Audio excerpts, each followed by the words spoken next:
양도소득세의 두 번째 중요한 것이 자산별 구분거래예요. 자산별 구분거래. 자, 여기. 자산별 구분거래일 수도 있지만 인별 구분거래이기도 해요. 예. 부동산이 한 덩어리가 있는데 예를 들어서 요거는 아버지 갖고 있고 요거는 아들이 갖고 있고 요거는 엄마가 갖고 있어. 예. 이렇게 세 가지 갖고 있어요. 아버지는 주택, 엄마는 농지, 아들은 나대지를 갖고 있는. 근데 문제는 자, 주택으로 가야 세금은 줄어드는데 아버지 나이가 60세예요. 그러면 주택으로 가서 세금을 줄이는 것이 목적이 맞아.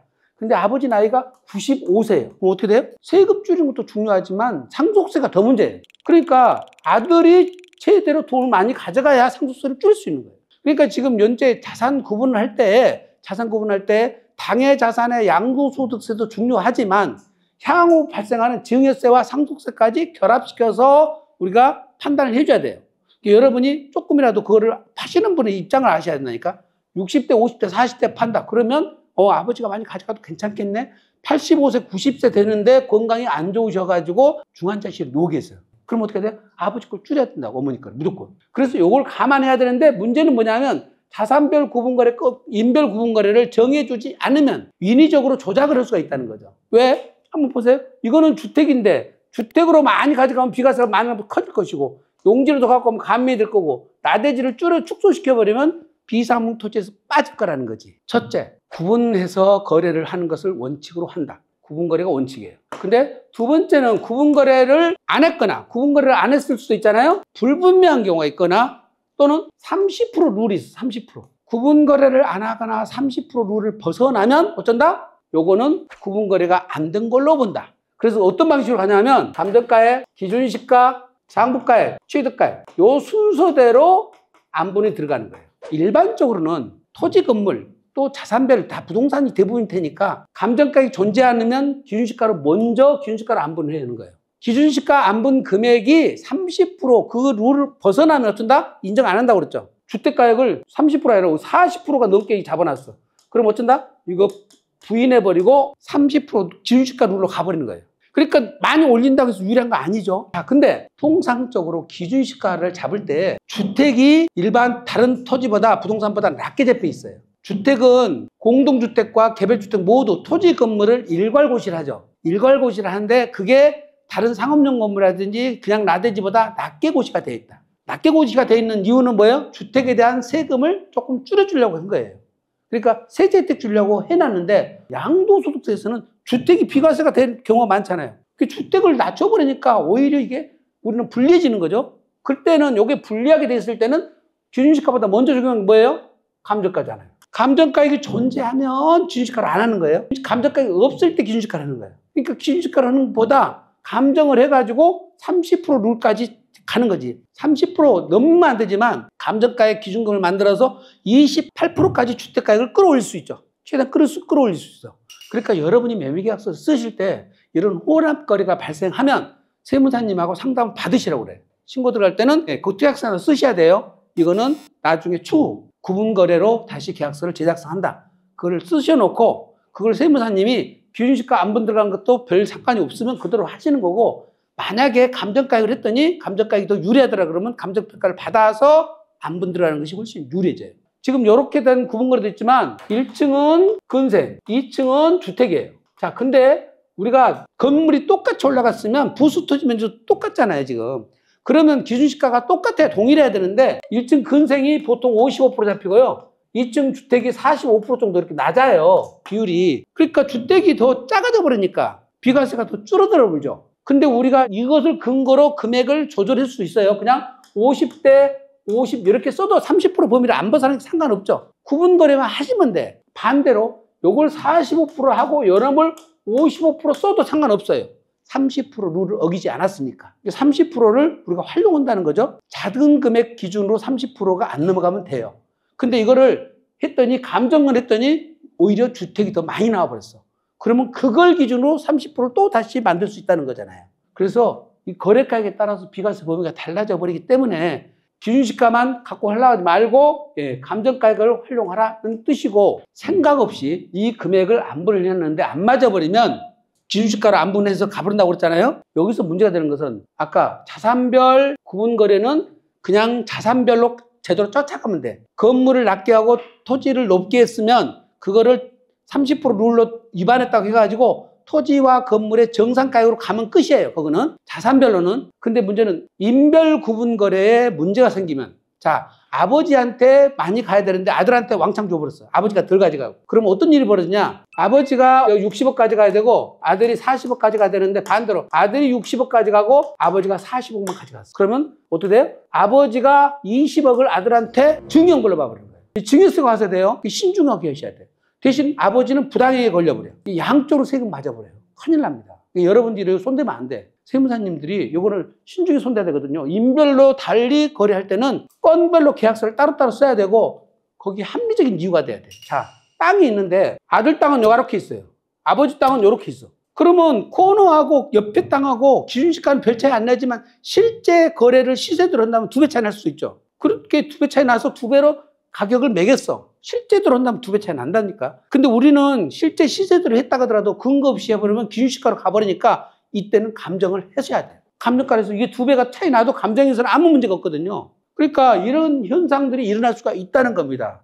토지 위치에, 그러니까 우리가 면적만하고 따지면 안 되거든요. 토지 위치에 따라서 가격이 얼마든지 다를 수가 있고, 또는 여기 뒷땅이 있는데 이 뒷땅은 앞땅을 확보를 하기 전까지는 맹지를 다름없잖아요. 그러니까 앞땅을 확보하기 위해서 뒷땅은 그냥 맹지처럼 해갖고 싸게 샀다고. 그거는 어머니 거라서 싸게 샀는데 무슨 소리야.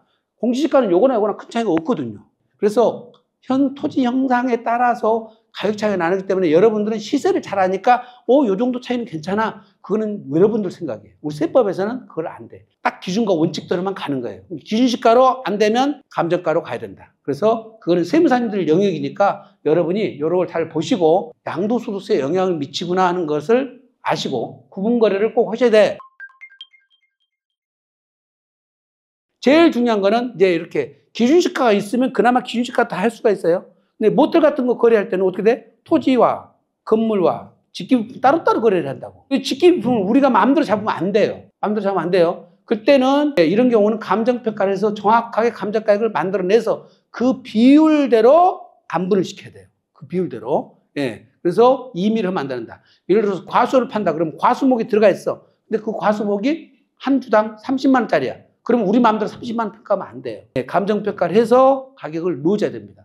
여러분들이 거래할 때 부동산만 딱 있는 것이 아니라 가치 있는 자산이 같이 거래가 되면 감정평가를 해서 가격을 구분해줘야만 된다. 이걸 꼭 염두에 두셔야 돼요. 제가 지난번에 꼭 말씀했잖아요. 모텔 거래하시는 분한테 제가 신촌에 있는 모텔 거래하시는 분한테 이렇게 따로따로 거래하라고 얘기를 해줬는데 토지 25, 건물 15, 직기비품 10억. 이렇게 거래를 계약서를 이렇게 구분해서 써달라고 했더니 모텔만 20년 했대, 20년. 근데 이런 계약서는 한 번도 써본 적이 없대요. 한 번도 안 써봤다는 얘기는 뭐예요? 직기비품을 다 양도소득세 물려버렸다는 거 아니에요? 그렇잖아요. 요 10억은 지금 양도소득세 과세 대상이 아니에요. 2018년부터 이제 이 직기비품도 종합소득세 과세 대상이에요. 종합소득세 과세 대상인데 여기가 모텔이 잘 안 돼서 손실을 보고 있어. 그럼 요거 얘기 안 나잖아요. 안 나잖아요, 오히려.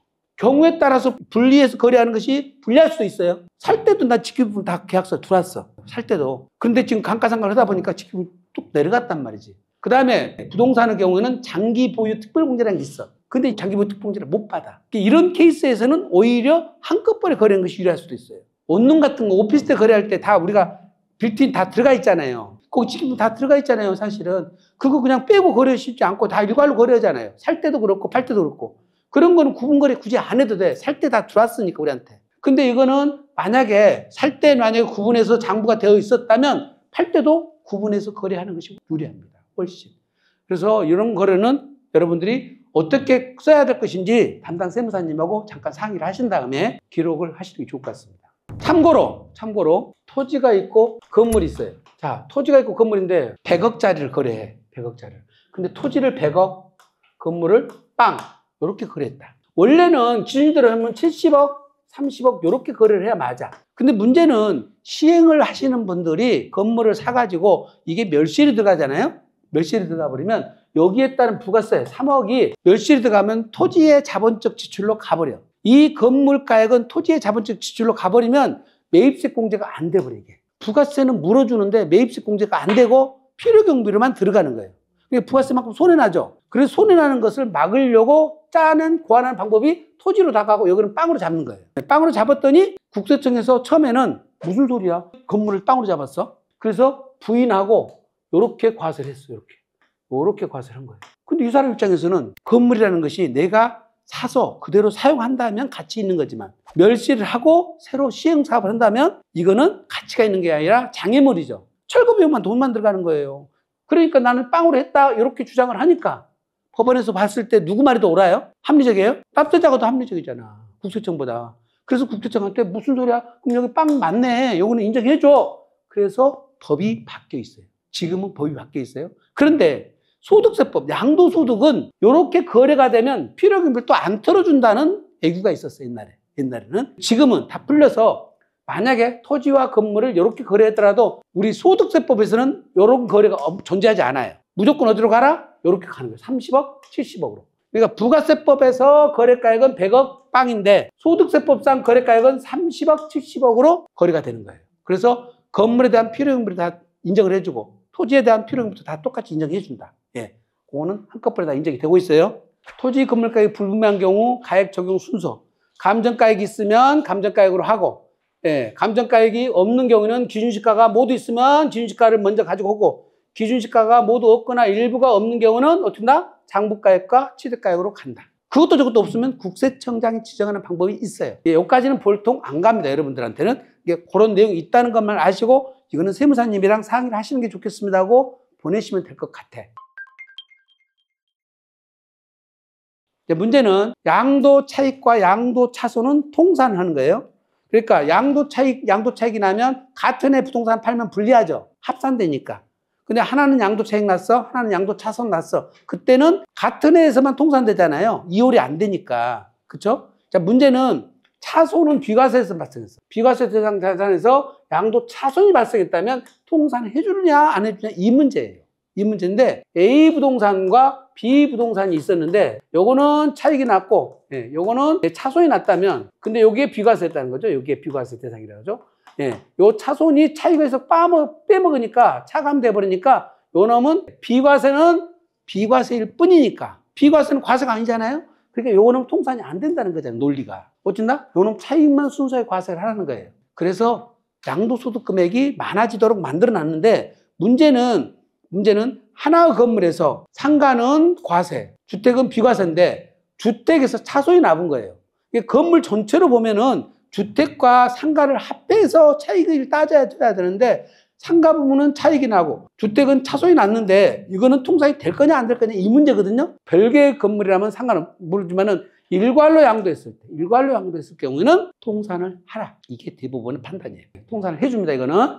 그래서 원칙은 안 되지만 1세대 1주택 비과세 중에서 거주주택 비과세 규정이 있잖아요. 거주주택 비과세. 요게 A가 있고 B가 있는데 A가 거주주택 비과세를 받으면 거주주택인데 여기 비과세 받으면 임대주택은 거주주택 양도 후부터 발생한 양도 차익에 대해서만 비과세가 돼. 무슨 얘기냐면 거주주택 비과세가 요만큼 됐어. 근데 임대주택은 요만큼이에요. 거주주택을 처분하고 여기까지 발생한 양도 차익 중에 임대에서 발생한 양도 차익 중 여기까지 안 되고 이제 그다음부터 여기서 발생한 양도 차익만 비과세가 되는 거예요. 이거는 정말 근데 이게 요 논리에서 나온 거거든요. 너 거주주택은 비과세가 되고 너 차익이 난 것을 너 비과세 받았잖아? 그럼 다음 거는 비과세 못 받아. 근데 여기서 비과세를 받아야 되냐? 내가 선택적으로 안 받을 수 있냐? 이 문제예요. 근데 받을 수가 없다니까 이게. 국세청 유권해석으로. 왜? 비과세가 되면 비과세를 받으라는 거예요. 이 논리대로 한다면. 강제라는 거죠, 강제. 비과세가. 그러다 보니까 어쩐다? 내가 거주주택 비과세는 요만큼 받다 보니까, 예, 임대주택 발생한 요만큼이 비과세에서 배제당해 본다니까. 그래서 이거를 비과세를 안 받는 방법이 여러 가지 있다고 그랬죠. 2년 거주하지 말고 퇴거하고 나와버리는 거예요. 그 다음에 임대 기간 중 5% 상한율을 지켜야 되죠. 5% 위반해야 돼. 임대주택을 말소시켜버려요. 근데 이런 것들은 다 과태료 먹어요. 과태료 안 먹는 방법이 세무서의 사업자 등록을 폐쇄시켜버려요. 그럼 가산세만 먹어. 임대 등록은 그대로 놔두고 구청에다가 놔두고 제가 이걸 유튜브에다 강의를 했다니까. 비과세 안 받는 방법을 나 살다 별일을 다 했거든요. 1세대 1주택 만들지 말고 오피스텔 2채를 사. 거주용 오피스텔을 전세 끼고 한 3천만 원씩만 주면 사잖아요. 작은 것들. 3채를 만들어버려. 한 채만 사면 안 되죠. 일시적 1세대 주택이 걸려보니까 2채를 산다니까. 2채를. 그래가지고 내가 거주주택 비과세를 안 받는 방법에 대해서 연구를 해서 유튜브에다 찍어놨어. 그랬더니 듣고 나서 사람들이 다 이게 웬 이런 게 다 있냐. 근데 그걸 모르는 분들이 너무 많아요. 예, 거주주택보다 임대주택에서 장기보유 양도차익이 더 훨씬 컸는데 앞에 것 받고 뒤에 것도 다 당연히 받는 줄 알고 계시잖아요. 이 선택이 안 되도록 돼 있다니까. 선택이 안 되는 것은 여기 논리 가지고 온 것 같긴 한데 여기서 차익과 차손 통산하지 말라는 것하고 개념이 다르잖아요. 이거는 선택할 수 있게 만들어 주거나 여기에 거주주택 비과세 했으면 임대주택도 그냥 비과세 다 해주는 게 맞아요.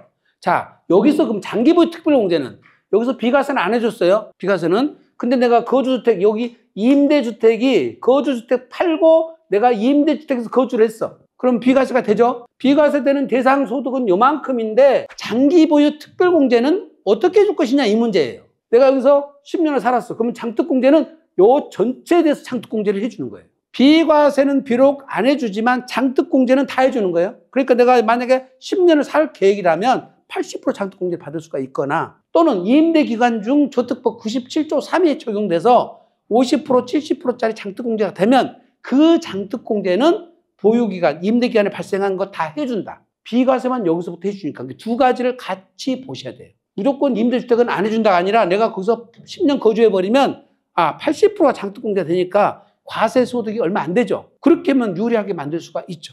그리고 요게 임대주택이 단지 장기 임대주택만 해당되는 것이 아니라 조세특례제한법 97조 3에 따라서 2020년도 이전에 등록돼 있고 국민주택 규모 이하면 장기보유 특별공제가 아파트는 어차피 8년밖에 못하니까 50%밖에 안 되지만 단독주택, 다세대, 다가구, 연립주택은 10년 하면은 70%까지 되니까 그것도 무시 못하죠. 한번 고려해 봐야 돼요.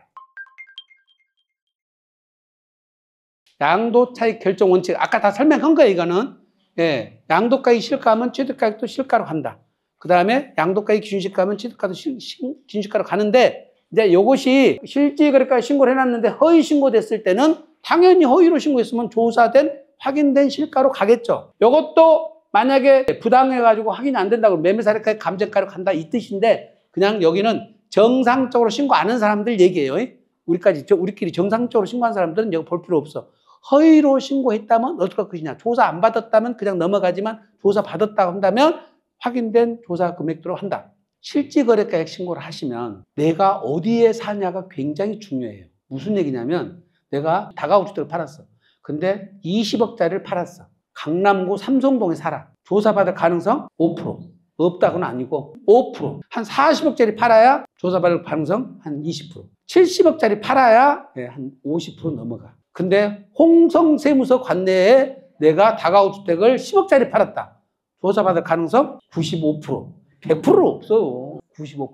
내가 어디 살아야 되는지 알겠죠? 그래서 그 세무서의 조사 대상자를 가지고 위에서부터 자르니까.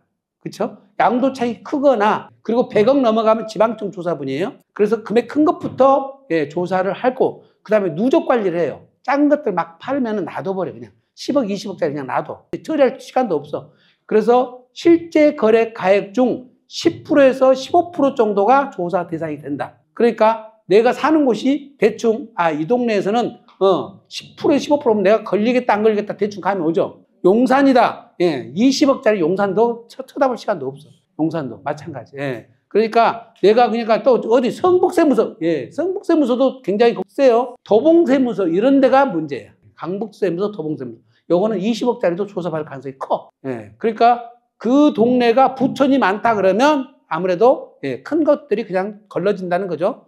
그리고 뭐 다 조사받는다는 뜻이 아니에요. 그리고 3, 4억짜리 팔고 나서 뭔 그렇게 신경 쓰냐고 그런 거 쳐다보도 안 한다니까.